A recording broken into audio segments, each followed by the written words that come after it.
এবং বিভিন্ন রাজনৈতিক দলের সঙ্গে কথা বলেছে বলে সেই ধরনের একটা চিন্তা ভাবনা করছে এবং সিভিক ভলেন্টিয়ারদের যাতে ভোটে ব্যবহার না করা হয়, আধার কার্ড ছাড়া অন্যান্য পরিচয়পত্র দিয়ে যাতে ভোট দেওয়া হয়, এবং সামগ্রিক একাধিক বিষয় নিয়ে কিন্তু কমিশন বলেছে। ফলেন পরিচয়তে পশ্চিমবঙ্গের মানুষ 2021 সালে বিধানসভা পরবর্তী হিংসা, পরবর্তীকালে পঞ্চায়েত পৌরসভা নির্বাচনের হিংসা, পশ্চিমবঙ্গের মানুষের মধ্যে নির্বাচন সম্পর্কে একটা ভীতির সঞ্চার করেছে। এবং আমরা এটা প্রত্যেকেই জানি, পশ্চিমবঙ্গের রাজনীতিতে একটা হত্যার সংস্কৃতি আবহমান কাল ধরে চলে আসছে। ভারতীয় জনতা পার্টি আমরা এটা মনে করি একটা ভয়মুক্ত পরিবেশে মানুষ ভোট দিক, এবং সেই ভোট করানোর দায়িত্ব অবশ্যই নির্বাচন কমিশনের, এবং নির্বাচন কমিশনের যে উদ্যোগ তারা নিয়েছেন আমরা তাকে স্বাগত জানাচ্ছি। সম্পদটা তাপস রায় গতকাল পদত্যাগ করেছেন এবং যা শোনা যাচ্ছে তিনি বিজেপিতেই যোগদান করবেন। সামগ্রিক বিষয়টা তৃণমূল কংগ্রেসের একজন গুরুত্বপূর্ণ, একদিকে সাংগঠনিক, অন্যদিকে পরিষদীয় নেতা, তার চলে যাওয়া লোকসভা নির্বাচনের আগে।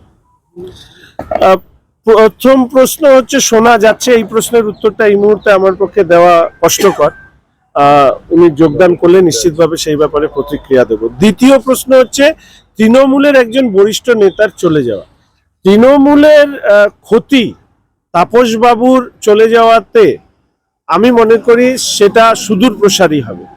প্রথমত, তাপস বাবুর মতন একজন রাজনৈতিক ব্যক্তিত্ব, যার রাজনৈতিকভাবে বিরোধিতা অন্যান্য রাজনৈতিক দল করলেও এ যাবৎকালের মধ্যে আমরা যারা ছোট থেকে রাজনীতি করতে বড় হয়েছি, কখনোই ওনার নাম দুর্নীতির সাথে কোথাও জড়িয়েছে বলে অন্তত সংবাদ মাধ্যম, প্রচার মাধ্যমে আসেনি।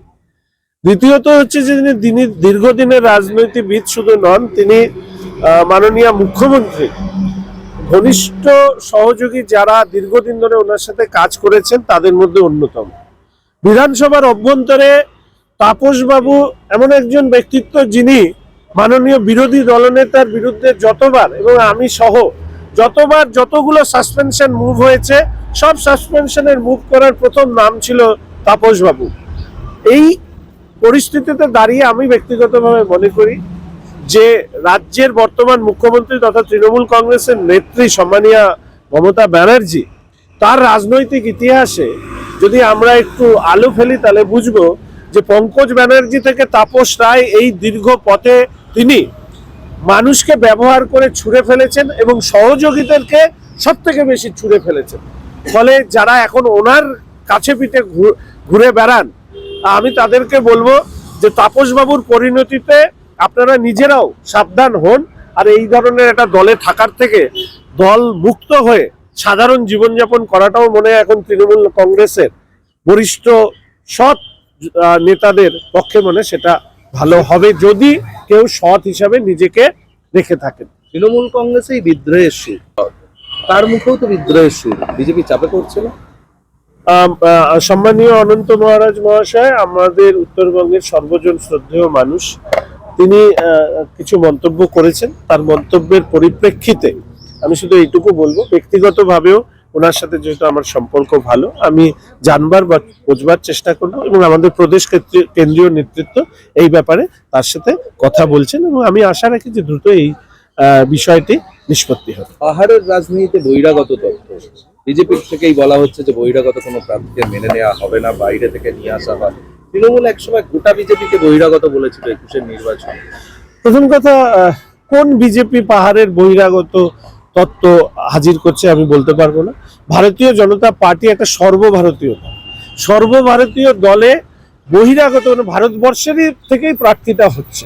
ফলে এই ব্যাপারে এই ধরনের বক্তব্য রাখা আমার মনে হয় ভারতীয় জনতা পার্টির তার যে ঘোষিত কর্মসূচির নীতি তার পরিপন্থী। যারা বলছেন আমার মনে হয় তারাও উপলব্ধি করতে পারবেন যে এই ধরনের মন্তব্য করা যদি করে থাকেন তাহলে সেটা সংগঠনের পক্ষে সেটা কখনোই সুখকর নয়, বা এই ধরনের মন্তব্য থেকে বিরত থাকাটাই প্রয়োজন। ভোটের আগে দলবদলের হিড়িক কেমন রাজনীতি, মানে প্রতি বছর দেখা যায় যে ভোট আসলেই দলবদলটা শুরু হয়ে যায়। প্রথমত ভারতীয় জনতা পার্টি তাদের নীতিগতভাবেই তারা সারা বছর ধরে বিভিন্ন দল থেকে যারা ইচ্ছুক এবং ভারতীয় জনতা পার্টির গঠনতন্ত্র আদর্শ মেনে কাজ করতে ইচ্ছুক, তাদের প্রত্যেককেই তারা যোগদান করায়। ফলে ভারতীয় জনতা পার্টির নির্বাচনের সময় কোনো ব্যক্তি যদি মনে করেন যে তারা যোগদান করবেন, তাহলে অবশ্যই তারা যোগদান করতে পারেন। ভারতীয় জনতা পার্টির মূল লক্ষ্যই হচ্ছে ভারতবর্ষকে শক্তিশালী করা, নেশন ফার্স্ট। এই নেশন ফার্স্টের ক্ষেত্রে যারা এগিয়ে আসবেন তাদেরকে ভারতীয় জনতা পার্টিতে স্বাগত। অভিজিৎ গঙ্গোপাধ্যায় তিনি গতকাল শেষ দিন তৃণমূল কংগ্রেসের একদিনে মজুত করা বোমা, গুলি এই সমস্ত ব্যবহার করবার হয়তো কিছু পরিকল্পনা আছে, সেই জন্য তারা চাইছে। প্রথম কথা, ভোটটা শান্তিতে হোক, ভোটটা সবাই নিজের মতন হোক, নিজের ভোট নিজে দিক, এইটা হচ্ছে এনশিওর করতে হবে। তফাৎ থেকেও বেশি শান্তিপূর্ণ ভোট চাই। আর শান্তিপূর্ণ ভোট করতে গেলে পশ্চিমবঙ্গের মতন বড় রাজ্যে বেশি দিন ভোট করতে হবে, কেননা যে রাজ্যে কাশ্মীরের থেকে বেশি কেন্দ্রীয় বাহিনীকে ভোট নির্বাচন ঘোষণার আগে নিয়ে আসতে হয়, তাহলে বোঝা যাচ্ছে যে কাশ্মীরেও শাহজাহান বাহিনীর এত ক্ষমতা নাই যা পশ্চিমবঙ্গে শাহজাহান বাহিনীদের ক্ষমতা আছে। তৃণমূল কংগ্রেস চলে শাহজাহান বাহিনীদের দ্বারা, ওনাদেরই হয়তো আবেদন আছে যে জেলে বসে একদিনে হয়তো ভোটটাকে কিভাবে করানো যাবে। আবার বলছেন যে লক্ষ্মীর ভান্ডারে আপনারা 1200 টাকা করে গ্যারান্টি দিচ্ছেন, এতদিন পর তিনি কি গ্যারান্টির পথে থাকছেন? আমি বলতে পারবো না, উনি হয়তো মাননীয় নরেন্দ্র মোদী মহাশয়ের গ্যারেন্টি শব্দটা শুনে প্রভাবিত হয়েছেন। তবে উনি নানা ধরনের গ্যারেন্টি দেন। 150 কেজির বাচ্চার গ্যারেন্টি আছে, সতীদাহ প্রথা বিধানসভায় তুলে দেওয়ার বক্তব্য আছে, গান্ধীজিকে রবীন্দ্রনাথের রস খাওয়ানোর বিষয় আছে, রাকেশ রোশনকে চাঁদে পাঠানোর গ্যারেন্টি দেওয়া আছে। ফলে এত গ্যারেন্টি দেওয়া মানুষের পক্ষে এই লক্ষ্মীর ভান্ডারের গ্যারেন্টি কোন জায়গায় গিয়ে দাঁড়াবে সেটা হচ্ছে সময় বলবে। তবে এইটুকু বলতে পারি যে ভারতীয় জনতা পার্টি রাজ্যের সরকারে ক্ষমতায় আসলে নিশ্চিতভাবে লক্ষ্মীর ভান্ডার প্রকল্পে, মানে মহিলাদেরকে যে সশক্তিকরণের প্রশ্নে, সেটা তাদের অনুদান হোক, তাদের নিজের পায়ে দাঁড়ানোর ক্ষেত্রে বিভিন্ন প্রকল্পে যুক্ত করা হোক, সেই কাজটি কিন্তু ভারতীয় জনতা পার্টি করবে।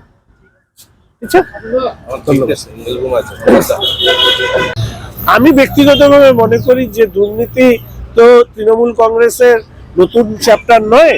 আমরা দীর্ঘদিন ধরেই, অন্তত গত 6-7 বছর ধরে দুর্নীতি তৃণমূল কংগ্রেস বা তার থেকেও বেশি সময় ধরে আষ্টপৃষ্টে জড়িয়ে ধরেছে।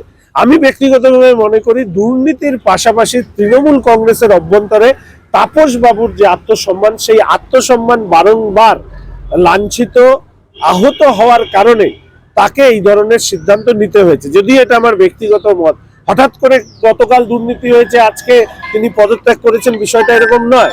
বারবার করে যদি কোনো মানুষ দলীয় সিদ্ধান্তের কারণে, দলীয় নেতৃত্বের কারণে তাকে তার আত্মসম্মান ভুলুণ্ঠিত হয়, ফলে কোনো না কোনো সময় তাকে সিদ্ধান্ত নিতে হয়। তাপসবাবু এটাকে সঠিক সময় ভেবেছেন, তিনি সিদ্ধান্ত নিয়েছেন, এবং আমি আশা রাখি পরবর্তীকালে রাজনৈতিক জীবনেও তাপসবাবু স্বচ্ছতার সঙ্গে রাজনৈতিক যে ভাবমূর্তি তিনি তুলে ধরেছেন এটাকে ধরে রাখবেন। এবং আমি তাপসবাবুকে একটি অন্তত ধন্যবাদ দেব যে অন্যদের মতন আমাদের বিধানসভায় আছে কিছু ওই কি বলবো কুমড়ো, ভেতরে পদ্ম ফুলের টিকিটে জিতে সবুজ ঝান্ডা নিয়ে ঘুরে বেড়ায়, ওদের মতন তাপসবাবু নন। তাপসবাবু নিজের বিধায়ক পদটাকে ত্যাগ করে দিয়েছেন।